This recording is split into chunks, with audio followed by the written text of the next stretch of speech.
নমস্কাৰ প্ৰিয় শ্ৰোতাসকল, সকলোকে সাদৰ সম্ভাষণ জনাই আজি পাঠ কৰিবলৈ লৈছোঁ কুল শইকীয়া ছাৰৰ গল্প পাছিং আউট পেৰেড। শুনকচোন গল্পটো। খোজ কাঢ়িছে বুলি ভাবি ল'লেও আচলতে সি দৌৰিছে। তাৰ পদ সঞ্চালনত ইমান গতিবেগ নাই যে ৰাস্তাৰ কাষৰ গছকেইডাল, জুপুৰি ঘৰকেইটা, পাণ দোকানবোৰ এইবোৰ হঠাৎ ইমান জোৰেৰে তাৰ সোঁৱে বাৱে পিছলৈ ঢাপলি মেলিব। আচলতে সি দৌৰিছে। এনেদৰে দৌৰি যোৱাত তাৰ কোনো বাধা নাই, অথচ সি নিজকে পতিয়ন নিয়াব খুজিছে যে সি লগাতকৈ কিছু বেগত খোজ কাঢ়িছে মাথোন। কাৰণ ঠিক এনে এক মুহূৰ্তত তাৰ মনলৈ আহি থকা দ্বিধাভাৱৰ মুখ্য কাৰণ হ'ল ৰাস্তাত কোনোবা সহপাঠীয়ে তাক সুধি পেলাব পাৰে, কলৈ পলাইছ? অৰ্থাৎ সি বিচৰা নাই তাৰ শ্বাসৰুদ্ধ গতিৰ সম্পৰ্কত কাৰোবাৰ সৈতে কথা বতৰাৰে জবাবদিহি হৈ আৰু কেইটামান মূল্যৱান মুহূৰ্ত সি নষ্ট কৰি পেলোৱাটো। সি এনে এক ধাৰণা দিব খুজিছে যে সকলো ঠিকেই আছে, তাৰ বাবে কোনো অভাৱনীয় দুৰ্যোগ আহি পৰা নাই। এক স্বাভাৱিকভাৱে সি নাতি দূৰত থকা সৰু বজাৰখনৰ ফালে আগবাঢ়িছে আৰু হঠাৎ জৰুৰী হৈ পৰা দুই এপদ সামগ্ৰী, টুথপেষ্ট, শ্বেভিং ব্লেড, জোতাৰ ব্ৰাউন পলিচ, কিবা এটা কিনি অনাৰ মতলবত লগাতকৈ কিছু বেগেৰে সি খোজ কাঢ়িছে। আচলতে সি দৌৰিছে। তপনে ৰুদ্ধশ্বাসে দৌৰিছে। কলৈ দৌৰিছ? আহি আছোঁ, পাই যাম সি সময়ত।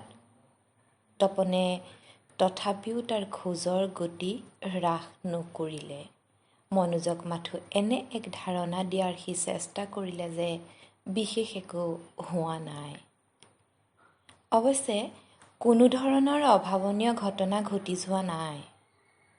তপনে মনৰ ভিতৰত পাগুলি চালে পুনৰবাৰ যে কথাষাৰ সামান্য এনেধৰণৰ সৰু সুৰা কথা কেতিয়াবা ঘটি যায় আৰু আগতেও কিবা কিবি কথাত শেষ মুহূৰ্তত সি আৱিষ্কাৰ কৰি পেলাইছিল একেই ধৰণৰ কিছু ঘটনা বা দুৰ্ঘটনা। সেই যে মেট্ৰিকৰ প্ৰথমৰ পৰীক্ষাৰ দিনা সি শেষ মুহূৰ্তত গম পাইছিল যে চিয়াহী নোহোৱা পুৰণি কলমটো লৈ পৰীক্ষা হলত সোমাইছে, অথচ ভাল কলমটো নাৰ্ভাছবশতঃ পঢ়া টেবুলৰ ওপৰতে এৰি থৈ আহিছে, বা দ্বাদশ শ্ৰেণীৰ ফাইনেলৰ প্ৰেক্টিকেল পৰীক্ষাত ঘৰতে পাহৰি থাকি আহিল আৱশ্যকীয় সা সৰঞ্জামৰ বাকচ। এইবোৰ ঘটি থাকে আৰু তাৰ মাজেদি জীৱন চলি যায়, আৰু এনেদৰে তাৰ মাজেদিয়েই জীৱন চলি যায় ধৰণৰ আপ্তবাক্য মানি তপনে জীৱন চলাই আহিছে। ঠিক যেন জীৱন নামৰ এখন বাহন আছে, যিখনৰ চালকৰ আসনত সি বহি লৈছে। জন্মৰ প্ৰথম মুহূৰ্ততে সি হৈ পৰিছে এইখন বাহনৰ ড্ৰাইভাৰ। সন্মুখত সি গম নোপোৱাকৈয়ে মাক বাপেকে মাৰি দিছে এখন ফলক, য'ত লিখা আছে তপন দত্ত। হয়তো তপনৰ বদলি অন্য নামো তাত সোমাই যাব পাৰিলেহেঁতেন। What is in a name? তাক কোনোবাই স্কুলত পঢ়োঁতে সোঁৱৰাই দিয়া মনত আছে। আৰু বছ, সি জন্মবোধি ড্ৰাইভাৰ। অজ্ঞাতে শিকি পেলাইছে তপনক কঢ়িয়াই নিয়া গাড়ীখন চলাই নিয়াৰ কাৰুকাৰ্য। অ'ত ত'ত সৰু ডাঙৰ খুন্দা খুন্দি হঠাৎ ব্ৰেকে ৰাখি দিছে তাৰ গাড়ী। ক'ৰবাত স্পীড ব্ৰেকাৰ, টায়াৰ পাংচাৰ। মুঠ কথাত তাৰ যাত্ৰাৰ পথে তাক আজি ইমানখিনিলৈ আনিছে। সি চিপাহী ট্ৰেইনিং স্কুলত সোমাই পৰিছে। যোৱা এবছৰৰ পেৰেড, ড্ৰিল, আইনৰ শ্ৰেণী, অস্ত্ৰচালনা, ঘোঁৰা দৌৰ এইবোৰৰ মাজেৰে পাৰ হৈ তাৰ গাড়ী এতিয়া এটা দৰকাৰী কেঁকুৰিত ৰৈ গৈছে। আৰু 2 ঘণ্টা পাছত হ'ব লগা শেষ দিনৰ পাছিং আউট পেৰেডৰ পিছতে তাৰ লগৰ অন্যবোৰৰ সৈতে এটা নতুন পথেৰে তাৰ জীৱন গাড়ী ঘূৰাব আৰু সি হৈ পৰিব চাকৰিয়াল। সি নাম পাব ইউনিফৰ্ম পিন্ধা চিপাহী আৰু তাৰ দাঙি দিয়া হাতৰ নিৰ্দেশত স্তব্ধ হৈ ৰ'ব ৰজা মহাৰাজাৰ গাড়ীৰ মিছিল। তাৰ নিজৰ ঘৰ্মাক্ত মুখমণ্ডলত এক সন্তুষ্টিৰ হাঁহি বিৰিঙিছে। নিশ্চয়, তপনে ভাবিলে। জেপৰ ৰুমাল উলিয়াই কপালৰ পৰা বৈ আহি চকুৰ চেলাউৰিত কিছু ক্ষণৰ বাবে বাধাপ্ৰাপ্ত হোৱা ঘামৰ নিজৰাটো মচি পেলোৱাৰ তাৰণাক সি দবাই ৰাখিলে। তাৰ ভাৱ হ'ল, ঘাম নিষ্কাশনৰ সেই প্ৰক্ৰিয়াত ৰুদ্ধ হ'ব পাৰে তাৰ অনাবিল গতি। অতএব সি বৈ যাব দিলে ঘামৰ নিজৰা। কাষেৰে হৰ্ণ বজাই পাৰ হৈ গ'ল অটোৰিক্সা এখন। পথটোত এতিয়াও ব্যস্ততা আহি পৰা নাই। ইমান পুৱাই অঞ্চলটোৱে সাৰ পাই নুঠে। দুই এজনে ঘৰৰ সন্মুখত থিয় হৈ দাঁতিত বুৰুজ লগোৱাৰ দৃশ্য তাৰ চকুত পৰিছে। সি চিনি পোৱা পাণ দোকানখনৰ গুমটিৰ দুৱাৰ এতিয়াও খোল খোৱা নাই। তাজা বেকাৰীৰ পৰা ওলাই গ'ল তিনিচকাৰ ব্ৰেড কঢ়িওৱা গাড়ীখন। ওচৰৰে কচাইখানাৰ কাষত বান্ধি থোৱা পথা ছাগলী দুটাৰ বেবেয়নিত সি ঘূৰি চালে। ট্ৰাকৰ হৰ্ণত সি ৰাস্তাৰ কাষলৈ আঁতৰি আহিল। নাতিদূৰত সি দেখা পালে ৰামচৰণৰ ভগা জুপুৰিটো। মামৰে খাই নষ্ট হোৱা টিনপাতৰ ওপৰৰ অ'ত ত'ত পাৰি থোৱা ফটা চিটা ত্ৰিপালৰ জুপুৰিটো। দৰজাৰ বেৰ, সন্মুখত ভগা ঠেলাখন, ওচৰতে চাইকেল ৰিপেয়াৰিং কৰা সৰু গেৰেজটো, পানী থোৱা পুৰণি ভগা ড্ৰাম এটা। ঠিক এইখিনিৰ ওচৰ পাবলৈ সি ৰাস্তাটো পাৰ হৈ আহিল। ৰামচৰণে তাৰ টেইলৰিঙৰ দোকান পূৰ্ণৰূপে খোলা নাই আৰু ইমান পুৱাই খোলাৰ কোনো কাৰণো নাই। গম পোৱা যায় যে সি শুই উঠিছে আৰু তাৰ দৈনন্দিন কামৰ বাবে সাজু হোৱাৰ প্ৰস্তুতি চলাইছে। ট্ৰেইনিং স্কুলৰ প্ৰায়বোৰ প্ৰশিক্ষাৰ্থীৰে ৰামচৰণে ইউনিফৰ্ম আদি চিলাই দিয়া দস্তুৰত পৰিণত হৈছে। বহু বছৰ ধৰি এনেধৰণৰ কাম কাজেৰে সি চলাই ৰাখিছে তাৰ টেইলৰিং দোকান। তপনক দেখি সি আচৰিত হোৱাৰ কোনো কথা নাই। এনেকুৱা সময়ত কেতিয়াবা প্ৰশিক্ষাৰ্থী এজন দুজন হঠাৎ আহি যায়। কাৰণ পেৰেডত তেওঁলোকৰ উস্তাদে দেখুৱাই দিলে ইউনিফৰ্মত আহি পৰা বিসংগতি। হয়তো দৌৰা মেলাৰ সময়ত কাৰোবাৰ কাপোৰৰ চিলাই ফাটিল, সুলকি পৰিল কান্ধৰ বেজ, ছিগি গ'ল কামিজৰ বুটাম আৰু এনেধৰণৰ সৰু ডাঙৰ কাম কাজত ব্যস্ত হৈ পৰে ৰামচৰণ। তপনে হাতৰ ঠোহাটো খুলি আগবঢ়াই দিলে ৰামচৰণলৈ ইউনিফৰ্মৰ কামিজটো আৰু কথাখিনি এনেদৰে বুজাই দিয়া হ'ল যে যোৱা ৰাতি খমখমীয়া ইস্ত্ৰিৰে সজাই পৰাই থোৱা ইউনিফৰ্মৰ ওপৰত নিগনিয়ে দাঁতেৰে কুটি দুটা ফুটা কৰি গ'ল আৰু তাৰ ফলত এতিয়া তপনৰ ইউনিফৰ্মৰ কামিজটোৰ ঠিক পেট আৰু বুকুৰ ঠাইখিনিত আহি পৰিছে এক ভয়ংকৰ দৃশ্য। ১.৫-২ ঘণ্টাৰ পিছত আজি হ'ব লগা দীক্ষান্ত পেৰেডত তপনৰ আহি পৰিছে এক অভাৱনীয় দুৰ্যোগ আৰু ইয়াৰ সমাধানৰ দায়িত্ব এতিয়া ৰামচৰণৰ হাতলৈ সি ঠেলি দিব বিচাৰিছে যাতে আধা ঘণ্টাৰ ভিতৰতে তাৰ কামিজৰ ৰিপেয়াৰিং হৈ যায় আৰু দেখাত কিছু দৃষ্টিকটু হ'লেও সি সেই ইউনিফৰ্মযোৰেই আজি পিন্ধি পাছিং আউট পেৰেডত অংশ ল'ব। কথাৰ পৰা গম পোৱা গ'ল যে ৰামচৰণ আৰু কেইদিনমানলৈ কামৰ পৰা বিৰত থাকিব লাগিব। তাৰ চকুৰ ক'লা চশমাই তপনক বুজাই দিলে ডাক্তৰৰ পৰামৰ্শ মতে সি তাৰ চিলাই কামৰ পৰা কিছুদিনৰ বাবে বিশ্ৰাম লৈছে আৰু ৰামচৰণৰ দোকানত সম্প্ৰতি এনে কোনো কাম কৰা মানুহ নাই যিয়ে তপনৰ নিগনিয়ে কুটি আনি দিয়া অভাৱনীয় দুৰ্যোগ প্ৰশমনৰ ব্যৱস্থা কৰিব পাৰে। বিকল্প? ৰামচৰণৰ পৰামৰ্শত তপনে তাৰ কামিজটো পুনৰ ঠোহাত ভৰাই ল'লে আৰু সুধিলে, কেতিয়াৰ পৰা? 3-4 দিনমান হ'ল চাগে। কি ধৰণৰ বেমাৰ বুলি সুধিব খুজিও তপন ৰৈ গ'ল। সি থিৰাং কৰিলে যে এই প্ৰশ্নটোৰ কোনো উত্তৰ ৰামচৰণৰ পৰা পোৱাটো সম্ভৱ নহ'ব, বা তাৰ পৰা আহিব পৰা উত্তৰটোও কিমান সঠিক হ'ব পাৰে সেই সম্পৰ্কতো তপন নিশ্চিত নহ'ল। আৰু সি এই সুযোগতে হাতৰ ঘড়ীত সময় চালে। তাৰ হাতত আৰু প্ৰায় 1 ঘণ্টামান সময় আছে। ইয়াৰ ভিতৰতে সি উভতি আহিব লাগিব তাৰ ট্ৰেইনিং স্কুলৰ কেম্পাছলৈ। তাৰপিছত যুদ্ধকালীন ক্ষিপ্ৰতাৰে সি বাকীবোৰ কাম কৰি পেলাব লাগিব। এদিনৰ পুৰণি দাড়িখিনিৰ ছেভিং চলিব, হয়তো গা ধোৱাৰ সময় তাৰ নহ'বও পাৰে। দেহত সুমুৱাই ল'ব লাগিব তাৰ নিগনিয়ে কুটি থোৱা ইউনিফৰ্মৰ কামিজটো, যিটো ৰামচৰণে কোৱা অলপ আঁতৰৰ দৰ্জী এজনে ৰিপু কৰি দিয়াৰ সম্ভাৱনা আছে। জোতাৰ ৰং হ'ব লাগিব চকচকীয়া, বেল্টৰ পলিচত চলিব নোৱাৰে কোনো কাৰ্পণ্য। আৰু তাৰ পিছত সি থিয় হ'ব পেৰেড গ্ৰাউণ্ডত, য'ত অন্য আৰু 200ৰো অধিক প্ৰশিক্ষাৰ্থীয়ে শাৰী পাতি পূৰা ডিচিপ্লিনত থিয় হৈ আছে। সিহঁতৰ সৈতে সি মিলি পৰিব লাগিব। তাৰপিছত আৰম্ভ হ'ব সিহঁতৰ পেৰেড। VIPৰ মঞ্চৰ সন্মুখেৰে সিহঁত আটাইয়ে চালাম দি পাৰ হৈ যাব। আৰু তেনেদৰে আজি আৰু কেইঘণ্টামানৰ পিছতে তাৰ এবছৰীয়া ট্ৰেইনিঙৰ কঠিন মুহূৰ্তবোৰৰ অন্ত পৰিব। বোৱাৰী পুৱাতে পেৰেড গ্ৰাউণ্ডত চলা কঠিন সময়ৰ ইতি পেলাই সি এক পূৰ্ণাংগ চিপাহী হৈ ওলাই আহিব। আৰু ভৱিষ্যতৰ দিনবোৰত তালৈ আহি পৰিব নতুন দিনৰ নতুন প্ৰত্যাহ্বান। তাৰ হুইছেলত ৰৈ যাব গাড়ীৰ দীঘলীয়া কনভয়, ৰাজপথত আহি পৰিব শৃংখলা, তাৰ ধমকিত পলাই ফাট মাৰিব উদণ্ড যুৱকৰ দল।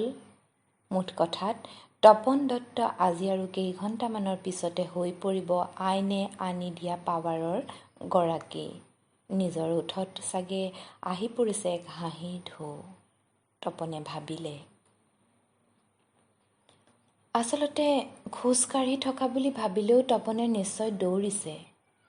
কাৰণ 2-3 মিনিটমানৰ ভিতৰতে সি ৰামচৰণৰ পৰা বেছ কিছু দূৰ আগুৱাই আহিছে। পাৰ হৈ যাব ধৰা বেকাৰীৰ সামগ্ৰী কঢ়িওৱা টেম্পো এখন সি ৰখালে। জেপৰ পৰা পইচা উলিয়াই এটা ব্ৰেডৰ দাম দি ড্ৰাইভাৰক দেখুৱাই দিলে পিছত এৰি অহা ৰামচৰণৰ দোকানৰ ফালে। ক'লে, তাত ব্ৰেডটো দিলেই হ'ল। ৰামচৰণে কোৱা নাছিল যে সি 2 দিন ধৰি ঘৰতে আবদ্ধ হৈ আছে। তাৰ চকুৰ বেমাৰে দৈনন্দিন কাৰ্যৰ পৰা তাক বিৰত কৰাই নহয়, বৰঞ্চ অকলশৰীয়া মানুহ হিচাপে সি খোৱা মেলাৰ সামগ্ৰীৰো কিছু অসুবিধা হৈছে। কিন্তু তপনৰ বাবে এইবোৰৰ সম্পৰ্কত এক বিতং বিৱৰণীৰ কোনো প্ৰয়োজন নাছিল। ৰামচৰণৰ কথাৰ দুৰ্বল সুৰে তাক বুজাই দিছিল যে তপনে ঘড়ীটো চালে। তাৰ বাবে তীব্ৰ গতিত সময়ৰ নাটনি হৈ অহাৰ সম্ভাৱনা প্ৰকট হৈ আহিছে আৰু কিছু সময়ৰ ভিতৰতে সি তাৰ কামিজটো ঠিক ঠাক কৰি ট্ৰেইনিং স্কুললৈ উভতি যাব লাগিব। ৰশ্মি টেইলৰিং। সি প্ৰায় গম নোপোৱাকৈয়ে কাষেৰে পাৰ হৈ যাব খোজা অটো ৰিক্সাখন ৰখাই পেলালে। মুহূৰ্তৰ ভিতৰতে ভিতৰত বহি পৰিল আৰু ৰামচৰণে কোৱা চিলাইৰ দোকানখনৰ নামটো সি প্ৰায় চিঞৰি কোৱাৰ দৰে কৈ উঠিল। তাৰ কথাৰ গতিৰ সৈতে সমজোৰেৰে অটো ৰিক্সাখন চলোৱাৰ নিৰ্দেশ স্পষ্ট হৈ উঠিল। তাৰ মনৰ ভিতৰত সংশয়, সন্দেহৰ মাত্ৰা বাঢ়ি যাবলৈ ধৰিলে। কাৰণ পাছিং আউট পেৰেডত কিবা কাৰণত সি উপস্থিত থাকিব নোৱাৰিলে তাৰ বাবে 1 বছৰৰ ক্ষতি হোৱাটো নিশ্চিত। আৰু যদি সি চাকৰিটো হেৰুৱাই পেলায়? পিছৰ কথাখিনি সি নাভাবোঁ বুলি ভাবিলেও তাৰ ভাৱ আহিল যে ঘৰখনৰ বাবে এক নিশ্চিত দুৰ্যোগ নামি আহিব। তাৰ মনলৈ আহিল ঘৰৰ নঙলা মুখত ৰৈ থকা মাকৰ ছবিখন, বা পিতাকে কোৱা কথাষাৰ, পাৰিবি যা। ৰৈ গ'ল অটো ৰিক্সাখন।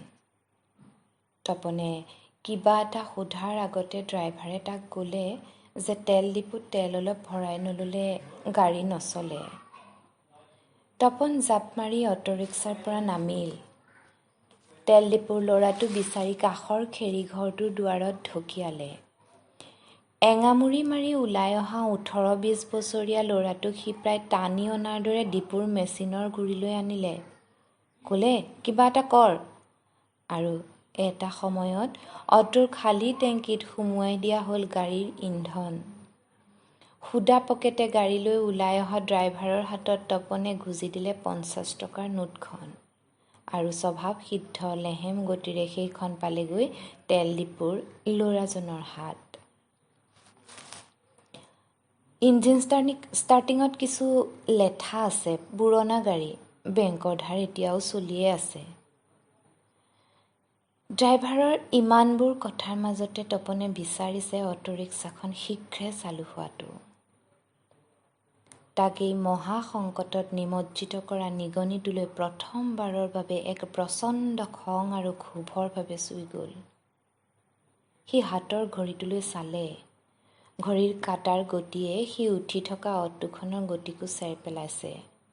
তপনৰ ভাৱ হ'ল, এতিয়া সি কৈ পেলোৱা উচিত, ঘূৰাই লোৱা আৰু আমি এৰি অহা পথেৰে উভতনি যাত্ৰা কৰা। আৰু হঠাৎ তাৰ চকুত পৰিল ঠৌহাটোৰ পৰা ওলাই থকা কামিজৰ গুটি পেলোৱা ঠাইলৈ। আৰু সি সুধিলে, আৰু কিমান দূৰ ৰশ্মি টেইলৰিং? বছ, পালোৱেই সেইখন। আৰু চিৰিককৈ ব্ৰেক মাৰি ৰৈ গ'ল অটোখন। আহি আছোঁ। তপনে জাপ মাৰি অটোৰিক্সাৰ পৰা নামিল। সন্মুখৰ ঢাকনি নথকা নৰ্দমাটোৰ ওপৰেদি এটা দীঘলীয়া খোজেৰে পাৰ হৈ আহিল আৰু ৰশ্মি টেইলৰিং এইফালে বুলি লিখি থোৱা ছাইনবোৰ্ডখনত চকুত পেলাই কাষৰ গলিটোৰে আগবাঢ়িল। তাৰে পৰাই সি ড্ৰাইভাৰক চিঞৰি জনাই দিলে যে ৫-১০ মিনিটৰ ভিতৰতে সি উভতি যাব, গতিকে সেইখন কিছু সময় ৰাখি থ'ব লাগে। তলা ওলমি থকা ৰশ্মি টেইলৰিঙৰ সন্মুখত সি স্তব্ধ হৈ ৰ'ল ক্ষন্তেকৰ বাবে। পানীৰ বাল্টি লৈ কাষেৰে পাৰ হৈ যাব ধৰা সৰু ল'ৰাটোৰ পৰা গম পোৱা গ'ল টেইলৰ মাষ্টৰ ১০ বজাৰ আগতে আহি নাপায়। তপনৰ এনে লাগিল যেন সি এই মুহূৰ্তত ফায়াৰিং ৰেঞ্জত থিয় হৈ আছে আৰু তাৰ সন্মুখত সেই নিগনিটো। কোন মুহূৰ্তত আহি অটোৰিক্সাত বহি পৰিল সি নিজেই তৰ্কিব নোৱাৰিলে। বা কেতিয়া তাৰ মুখেদি ওলাই গ'ল ট্ৰেইনিং স্কুললৈ সি গমেই নাপালে। কিন্তু ইতিমধ্যে অটোৰিক্সাখনে এপাকতে ৰাস্তাত ঘূৰাই উভতনি যাত্ৰা আৰম্ভ কৰিলে। তপনে মন বান্ধি ল'লে যে ইউনিফৰ্মৰ ফটা কামিজেৰে সি আজি পেৰেডত অংশ ল'ব। আৰু তেনেদৰেই লগা হ'লে সি বেষ্ট কেডেটৰ সন্মান ল'ব VIP মঞ্চৰ পৰা। সি কামিজটো পুনৰ মেলি চালে আৰু তাৰ ভাৱ হ'ল কামিজৰ ফুটা আগতকৈ যথেষ্ট সৰু হৈ পৰিছে। হঠাৎ অটোৰিক্সাৰ ব্ৰেকত সি আগলৈ হালি গ'ল। তপন নামি পৰিল। গোট খোৱা মানুহবোৰৰ ভিৰ ঠেলি সি গম পালে সন্মুখত তেজত লুতুৰ পুতুৰ হৈ থকা ছোৱালীজনী কিহবাই খুন্দিয়াই আঁতৰি গৈছে। হাস্পতাল। তাৰ নিৰ্দেশত অটোৰিক্সাৰ দিশ পুনৰ সলনি হ'ল। তপনে মন কৰিছে খন্তেক আগতে তাৰ কাষত বহুৱাই লোৱা ১৭-১৮ বছৰীয়া ছোৱালীজনীৰ মুখমণ্ডল আৰু গাৰ অ'ত-ত'ত তেজৰ সোঁত বৈ আছে। তাই ট্ৰমাত নিথৰ হৈ পৰিছে।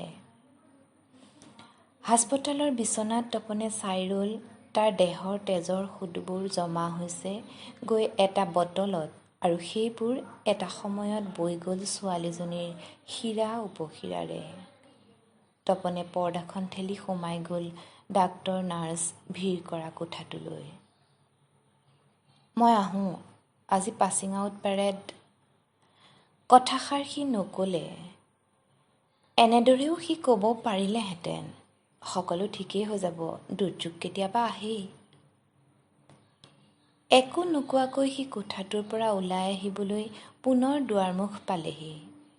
তাৰ ক'বৰ মন আছিল, পেৰেডৰ পিছতে পুনৰ আহিম আৰু তেতিয়ালৈ চাগে তোমাৰ ঘৰৰ মানুহো আহি পাবহি। আৰতি শব্দটোত সি উভতি চালে। আৰতিৰ ফুলি থকা ওঠ দুটাৰ পৰা কিছু বিকৃতভাৱে তাইৰ নামটো ছিটিকি আহিল। তাইৰ খন্তেকৰ বাবে মেল খোৱা চকু দুটাৰ কোণত জমা হোৱা পানীখিনিত যেন গলিত হৈ আছে সমস্ত বিষ যন্ত্ৰণা। তপন ৰল। ঘড়ীটো সি খুলি জেপত সুমুৱাই থলে। তাৰ হাতৰ থোহাত থকা কামিজটো ইতিমধ্যে আৰতিৰ আঘাতৰ শুকান তেজ প্ৰকট হৈ উঠিছে আৰু তাৰ মাজত অদৃশ্য হৈ পৰিছে নিগনিয়ে কুটি থোৱা ঠাইখিনি। তপনে আৰতিক ক'ব খোজা কথাখিনি এনেধৰণৰ আছিল, মই ৰৈ গ'লো তোমাৰ সৈতে। তাৰ পিছৰ ঘটনাখিনি নিজস্ব আদব কাইদাৰে ঘটি গ'ল। তপন দত্ত এবছৰৰ পলমকৈ পাছিং আউট পেৰেডৰ পৰা ওলাই আহিল। সি চিপাহী হ'ল। তাৰ হাতৰ ছিগনেলত থমকি ৰ'ল ৰজা মহাৰজাৰ গাড়ী, ঘোঁৰা, মানুহৰ সমদল। ৩ দশকৰ আগৰ কথাবোৰ এতিয়া আৰতিৰ বাবে সোঁৱৰণিৰ সমল। ঘৰৰ খিৰিকীৰে দেখা পোৱা ট্ৰেফিক ছিগনেল পোষ্টত এতিয়া আৰু তপনক দেখা পোৱা নাযায়। হঠাৎ এনেদৰে তাইক অকলশৰীয়া কৰি থৈ যোৱা তপনৰ ফটোখনৰ কাষত বান্ধি থোৱা টোপোলাটোত তাইৰ তেজ লগা তপনৰ কামিজটোৰ ফালে তাইৰ চকু গ'ল। তাই হেঁপাহ পলুৱাই চাই ল'লে নিজৰ হাতৰ ধমনীবোৰ, যিবোৰত বৈ আছে তপনৰ তেজৰ সুঁতি। আৰতিয়ে আইনাত চাব নোখুজিলে নিজৰ উকা কপালখন। ধন্যবাদ।